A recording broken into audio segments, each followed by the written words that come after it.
Welcome, everyone, to Pivotal Change. I am your host, Ryan Kahn, and this is a show that is all about you, the leader, the person aspiring to run a better business, to lead a better team, or influence more people, finding that one or two components that can have you grow into that succeeding version of yourself that you have always dreamt of.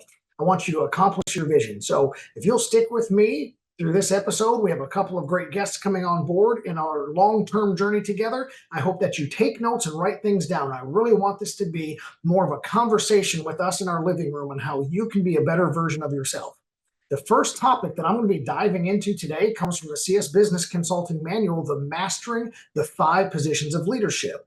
So this is a little ebook that I've written that I've really captured how dynamic leaders can change their positions over time. And what I'm going to do is I'm going to relate this a lot to a SWAT team model because my background with over a decade in SWAT really taught me a ton about leadership. And so I want to let you know that the first thing we're going to talk about is leading out front as a leader. And this is important in any type of situation, whether you're a softball coach or you're a firefighter, or you're leading a Fortune 500 company, or you've just started your own business. Leading out front is very important. It does not take away from the other positions of leadership, which are leading alongside or leading from behind. And then, of course, you can lead from the bottom and lead from on top. So those are your 5 positions of leadership. And today we're going to jump into how important it is to be adaptive, but focus in on leading out front. So this is what it means generally. There's a dichotomy. That means a 2-pronged approach to each of the positions. And leading out front is a time when you have to step out as a leader and blaze the trail. You have to carve out that vision for your constituents, contemporaries, peers, clients, challengers, whoever it may be. And you have to go out and establish maybe a journey that we haven't all been on together, a new trail, a different way that we are diverting from the industry standard or diverting from the doing it the old way.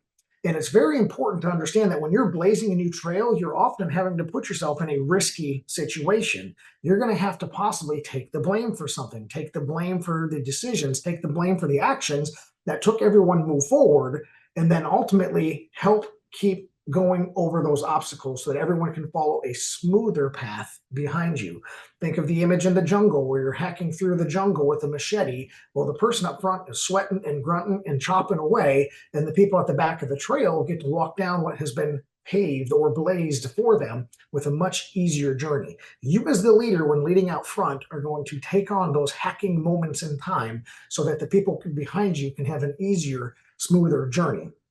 Part of the dichotomy of leading out front is the other time that you would want to position yourself out front as a leader is also in times of danger and crisis. When somebody is attacking the industry, hurling complaints, all of these flaming darts that could potentially destroy morale or cause other clients and buyers and producers to quit, vendors to not want to work with you anymore, you need to step up as the leader and deflect and block and protect your team and your industry from those attacks and criticisms.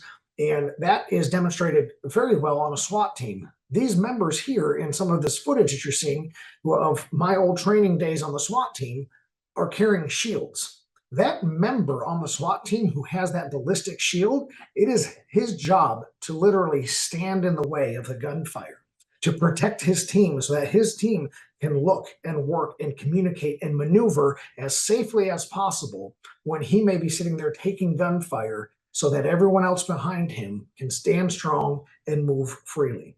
And we often need to really check ourselves in our mindset as a leader because in times of crisis, the weak leader may run to the back and push somebody else forward to so-called get thrown under the bus or fall on the sword, when really it's our job as leader to take accountability, take ownership of what has been done, what has been set in place, and what has been accomplished or not accomplished.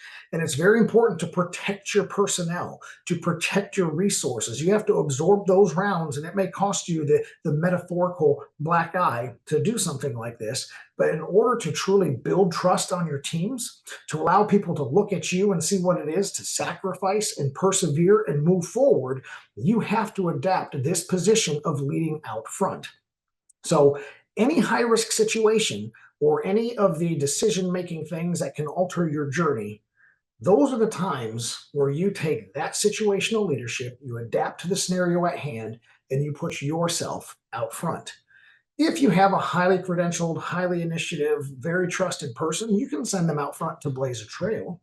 You could train somebody to speak on your behalf as a media relations officer and put out news releases and articles that help articulate your vision and your response a little better. We see this on the larger scale. But generally, the medium and small business owners in America, or the people in these enterprises running their teams, they don't have media representatives. They don't have an industry expert that can jump right in and carve a new trail on a precedence or procedure in a court case in a lawsuit.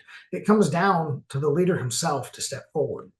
So one of the things that's also very important is that you have to be able to quickly step out of that leading from the front position. Once it becomes time to receive praise and accolades and rewards, the team that has been supporting you the entire time needs to step into the forefront position. And that's very difficult for a lot of us to understand, is because maybe I did all of the hacking along this trail and we finally reached the city of gold. Well, I want to be the first one to go down there and take a selfie and grab a bar of gold for myself. But you can't do that. You have to let your team move in. They're truly the ones that were doing the work behind you. They were truly the ones that allowed you to be in the place you have been and step forward to protect them. This goes into a deeper conversation about truly caring for your people. People are your greatest and best resource, and they don't need to be looked at as utility style resources like office supplies and equipment and vehicles and desks, because humans are the greatest thing that you can possibly attach yourself to move forward in a common vision and a daily mission. The other thing that I want people to understand is that sometimes you have to lead out front on different divisions, different departments, or different times. You could have teams inside of teams inside of teams, and you may be leading out front in one of the teams, but leading in a different position of leadership at a different time.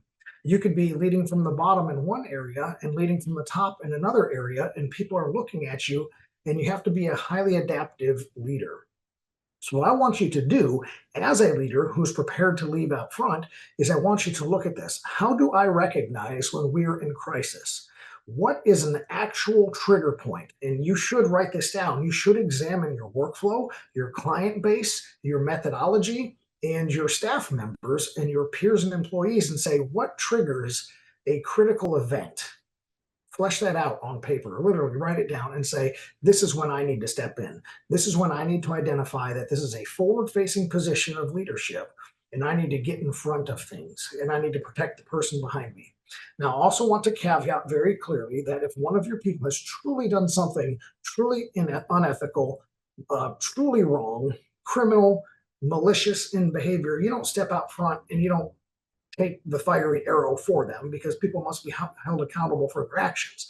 But if they made an honest mistake, if they did something that wasn't malicious and they were looking to improve, or maybe they were just misguided in the way that they took their initiative and stepped out a little too far beyond the boundaries that you've set in place, you lead out front and you ultimately protect that person in that relationship. So I need you to identify the difference between what is not a mistake, what is disobedience or negligence or true misbehavior, because those 3 or 4 things are not mistakes. They're not honest error. They're unfortunately exactly that: misbehavior, maliciousness, disobedience, and negligence. Those things cannot be protected by a leader who is taking the position up front. So that is important. That has to be corrected in a different capacity. So what I want you to do is I want you to pay attention to the language that I'm using right here in these positions of leadership.